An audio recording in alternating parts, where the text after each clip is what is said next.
Hello friends, स्वागत है आप सभी का आपके अपने चैनल हेल्थ जरूरी में।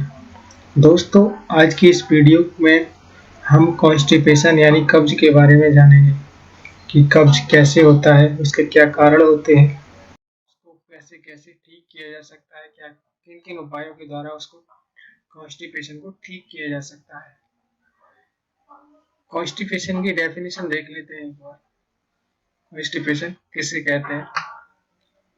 जब कोई व्यक्ति पूरे सप्ताह में 3 बार से कम मल त्याग करता है और मल त्यागने में कठिनाई होती है, वह व्यक्ति फ्रेश नहीं हो पाता हो या अच्छे से फ्रेश नहीं हो पाता हो, इस कंडीशन को कॉन्स्टिपेशन या कब्ज कहते हैं। क्या होता है कि कुछ लोगों को खाने पीने की आदत हो और लाइफ स्टाइल की वजह से और अन्य कारणों से कॉन्स्टिपेशन यानी कब्ज की प्रॉब्लम हो जाती है। चलिए देखते हैं कॉन्स्टिपेशन के कारण क्या क्या होते हैं। Symptoms of constipation. कुछ कारण होते हैं जिनके कारण कॉन्स्टिपेशन होता है, जैसे कई कई दिनों में फ्रेश होना। जैसे कुछ लोगों की आदत होती है कि 2 या 3 दिन में फ्रेश होने की। कम पानी पीने से जीआईटी में पानी की कमी के कारण बॉवेल सॉफ्ट नहीं हो पाता है, जिससे फीसेस एक्सक्रीट आउट करने में बहुत प्रॉब्लम हो जाती है। बॉवेल किसे कहते हैं? बॉवेल जो मतलब हमारी जीआईटी होती है, आंतें होती है, स्टमक होता है, उसमें जो भोजन हमारा डाइजेस्ट होता है, डाइजेस्टिव फॉर्म को बॉवेल कहा जाता है। फीसेस जो हमारा पूर्ण पचा हुआ भोजन होता है, पूर्ण रूप से पच जाता है, उसको फीसेस कहते हैं। उसको एक्सक्रीट आउट करने में बहुत प्रॉब्लम हो जाती है, तो ये कॉन्स्टिपेशन का कारण हो सकता है। डाइट में फाइबर की कमी या कम फाइबर युक्त भोजन खाने से हमारी आंतों की सफाई ठीक से नहीं हो पाती है और व्यक्ति मल को आंतों से पूरी तरह बाहर नहीं कर पाता है। डेली एक्सरसाइज नहीं करने से भी हमारी स्फिंक्टर मसल में मजबूती नहीं होने के कारण कॉन्स्टिपेशन की प्रॉब्लम हो जाती है। स्फिंक्टर मसल क्या होती है? स्फिंक्टर मसल वे मसल्स होती है जो हमारे एनल रूट में पाई जाती है और फेसेस यानी मल को एक्सक्रीट आउट करने में हेल्प करती हैं। 2 टाइप की स्फिंक्टर मसल होती है। एक होती है इंटरनल स्फिंक्टर मसल, एक external sphincter muscle. Internal sphincter muscles जो होती है उसका कंट्रोल हमारे ऑटोनोमिक नर्वस सिस्टम से होता है, जो कि ऑटोमेटिक काम करता है। और दूसरी होती है एक्सटर्नल मसल, जो एक्सटर्नल साइड में पाई जाती है एनल कैनाल की। इन मसल्स का कंट्रोल हमारे वॉलेंट्री कंट्रोल से होता है और हम फोर्स लगा करके फीकस को एक्सक्रीट आउट कर सकते हैं। इसे ज़्यादा और लंबे समय तक स्ट्रेस रहने से भी व्यक्ति में कब्ज की समस्या हो सकती है। कि कुछ लोग टेंशन में रहते हैं, किसी छोटी छोटी बातों पर टेंशन करते हैं, उनको स्ट्रेस हो जाता है, इस कारण से उन्हें कॉन्स्टिपेशन की प्रॉब्लम हो सकती है।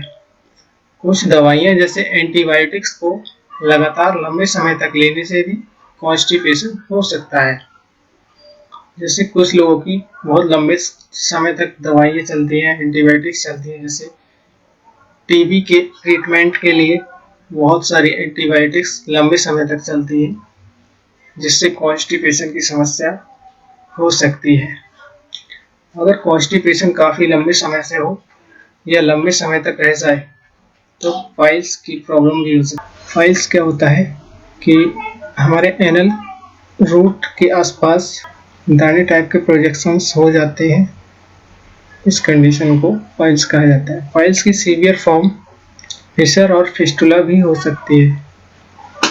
कभी कभी रेक्टम या एनस में अल्सर भी हो सकता है और अत्यधिक सीवियर कंडीशन में कोलोरेक्टल कैंसर भी हो सकता है। कॉन्स्टिपेशन के सिम्टम्स क्या क्या होते हैं, यानी कब्ज के लक्षण क्या क्या होते हैं। तो मल को एक्सक्रीट आउट करने में प्रॉब्लम या पेन होना और मल बहुत टाइट हो जाना, कई कई दिनों में मल निष्कासित होना, जैसे 2 या 3 दिन बाद पोटी आना और फ्रेश होने में प्रॉब्लम होना। स्फिंक्टर मसल में स्वेलिंग होना, सूजन आ जाना, वॉमिटिंग होना या उल्टी आना, थोड़ी थोड़ी देर बाद फ्रेश होने की इच्छा लेकिन पूरी तरह से फ्रेश न हो पाना, गैस बनना जिससे हार्टबर्न, एसिड इंडाइजेशन की प्रॉब्लम होना, एसिड इंडाइजेशन मतलब अपच की प्रॉब्लम हो जाना, और एब्डोमेन पेन भी हो सकता है, स्टोमक पेन भी हो सकता है। बचाव के उपाय, सबसे पहले तो जो व्यक्ति ठीक है, जिसको कोई प्रॉब्लम नहीं है, उसे बैलेंस डाइट जिसमें कार्बोहाइड्रेट, प्रोटीन और फैट की पर्याप्त मात्रा हो समय पर लेना चाहिए। अधिक से अधिक पानी पीना चाहिए, लगभग 3 से 4 लीटर पानी डेली पीना चाहिए। नियमित रूप से डेली आधे से 1 घंटे एक्सरसाइज करना चाहिए, यानी व्यायाम करना चाहिए। मेंटल प्रेशर नहीं रखना चाहिए जिससे स्ट्रेस उत्पन्न ना हो, क्योंकि स्ट्रेस भी कॉन्स्टिपेशन की प्रॉब्लम क्रिएट कर सकता है। और यदि किसी को कॉन्स्टिपेशन हो भी जाए तो उसे अधिक मात्रा में फ्लूइड यानी तरल, सेमी सॉलिड अर्ध ठोस भोजन, कुछ फ्रूट्स होते हैं सिट्रस फ्रूट और फाइब्रस फ्रूट, वो खाने चाहिए। सिट्रस फ्रूट में जो रसीले फल होते हैं जैसे नींबू, संतरा, कीनू, मौसमी आदि, और फाइब्रस फ्रूट में बहुत सारे फल आते हैं। फाइबर 2 प्रकार के होते हैं, वाटर सॉल्युबल और वाटर इनसॉल्युबल।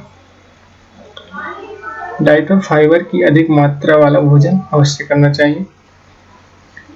अब देख लेते हैं वाटर सॉल्युबल फाइबर।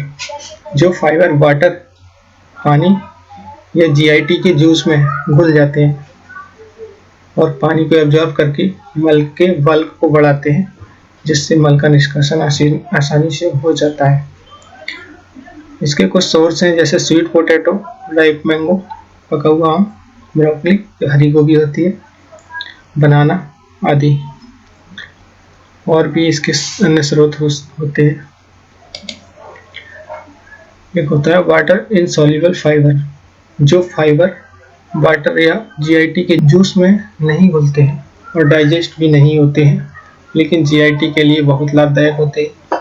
ये आंत में उपस्थित फीकस यानी उनको एक्सक्रीट आउट करके जीआईटी को साफ रखते हैं। इसके सोर्सेज होते हैं छिलके युक्त फल, समूचे अनाज, नट्स, बादाम, बीन्स, फलियां, गाजर, एप्रिकॉट, सीड्स, और भी अन्य स्रोत होते हैं। अगर किसी को कब्ज की प्रॉब्लम हो जाए तो उसका ट्रीटमेंट कैसे करें? अगर किसी को कब्ज की प्रॉब्लम हो तो सबसे पहले उसे अपनी डाइट पर ध्यान देना चाहिए। अगर ठीक नहीं होता है तो रात को सोने से पहले डिनर के 2 घंटे बाद दूध जरूर पिए। इसबगोल की भुस्सी का यूज करें। सुबह उठने के बाद फ्रेश होने से पहले गुनगुना पानी पिए।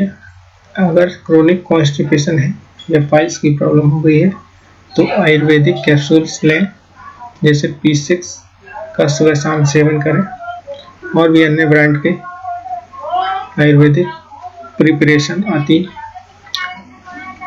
इस प्रॉब्लम को ठीक करने में आयुर्वेदिक प्रिपरेशंस ज़्यादा इफेक्टिव होती हैं। एक्सरसाइज करना ना छोड़ें और लगातार कुर्सी पर नहीं बैठना चाहिए। तो वीडियो को लाइक करें, शेयर करें और चैनल को सब्सक्राइब करें और बेल आइकन को प्रेस करें, जिससे नई वीडियोज की नोटिफिकेशन आपको समय पर मिल सके। Thank you.